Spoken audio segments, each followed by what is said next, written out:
I didn't move to Europe to have more things. I relocated my family of 7 to Europe because I was drowning in America. And I was tired of drowning. So I chose a life with less on purpose.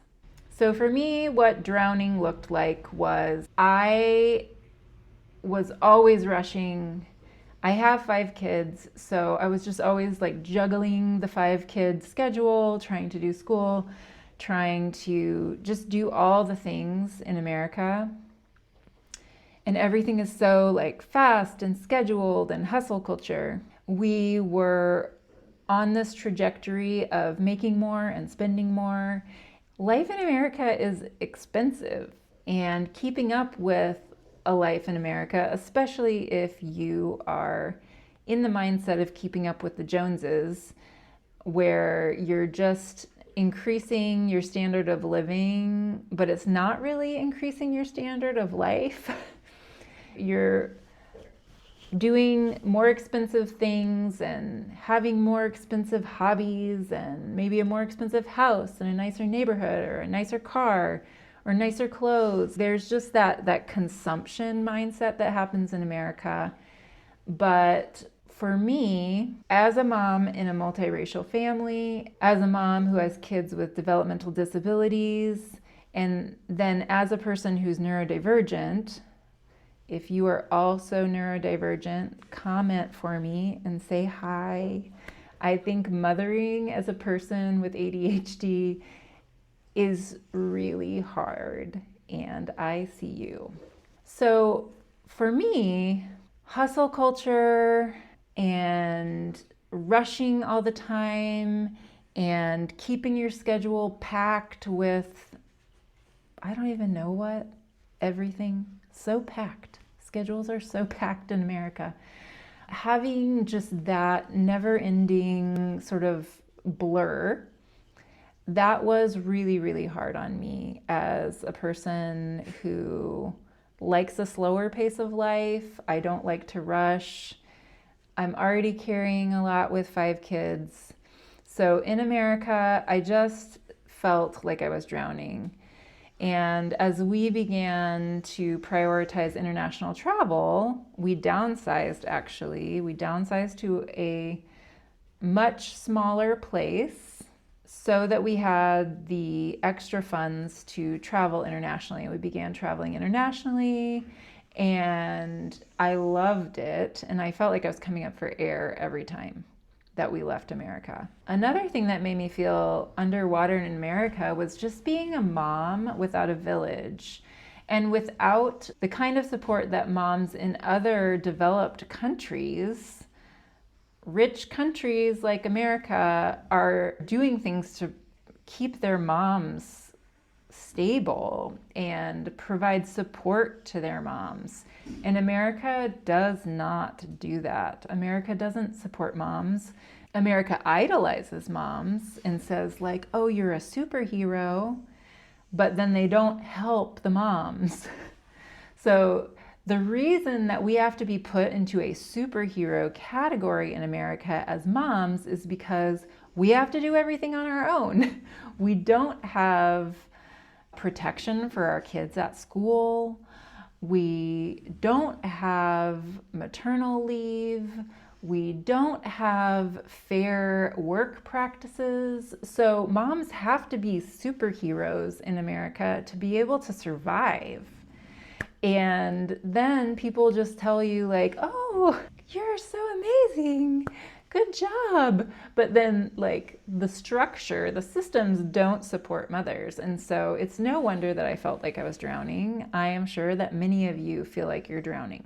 So there's that element of being a mom in a society that doesn't support mothers, structurally doesn't make sure moms have good earnings. It doesn't make sure that moms have childcare support. I mean, America just does not support mothers. But then also, we were on that upward trajectory of making more and spending more. But the more that you have and the more that you own, the more you're tied to maintenance. At one point, we owned 2 houses.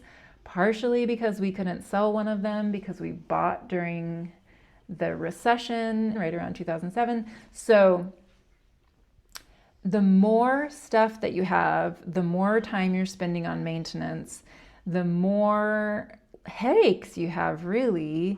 And the bigger spaces you have, the more you have to clean, et cetera, et cetera. That's not freedom. Like, consumption and having a bunch of stuff is not freedom. And so we decided to trade owning a 5-bedroom house that was at the max of our budget for a smaller place that we didn't own so that we could travel more. And then eventually we kept making decisions that led us to move abroad because we wanted to exchange stuff for a quality of life that we actually care about. So we chose a simpler life, a life with less fast conveniences, with less processed foods. Literally, it's just really hard to get prepared foods here, which drives me crazy in some ways, but also it's probably healthier.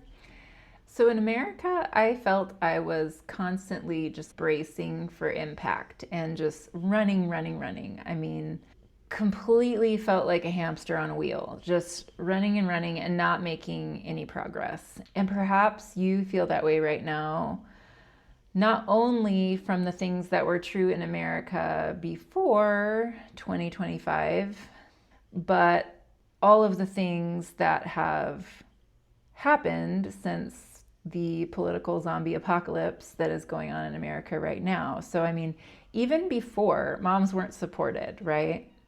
But now, look at Minnesota. Moms are the ones like leading the revolution.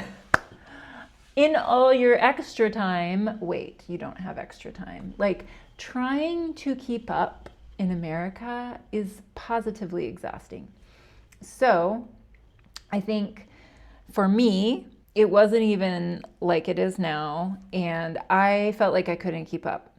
And so I was very happy to trade the hustle and the intensity and the bracing for impact of like bad news, school shootings, police involved shootings of Black boys, like the amount of things that were really hard on me as a mom in a multiracial family in America.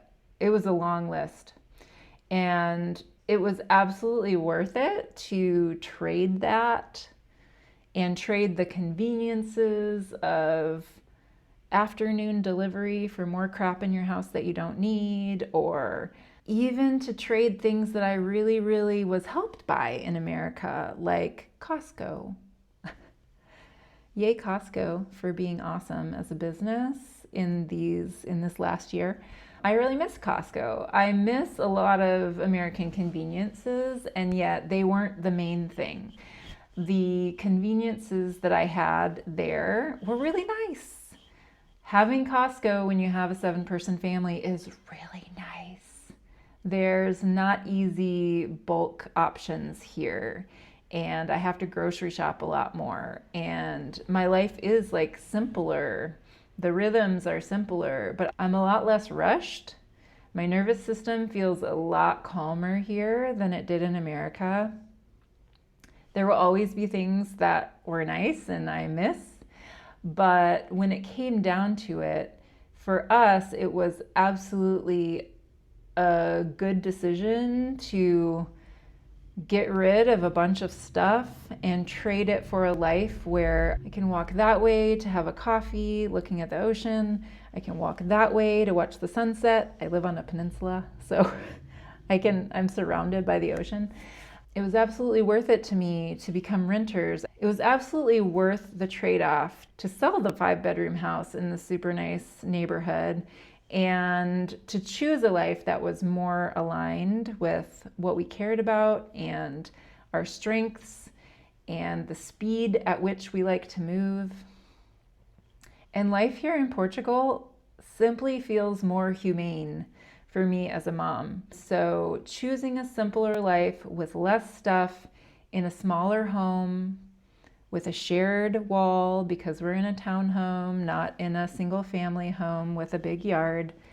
Trading those things for getting to live by the ocean, having a slower pace of life, having beautiful, beautiful fresh food that is locally grown. A lot of our food is grown here in Portugal. That trade was absolutely worth it for us. But it does mean less conveniences. It means I have a smaller fridge.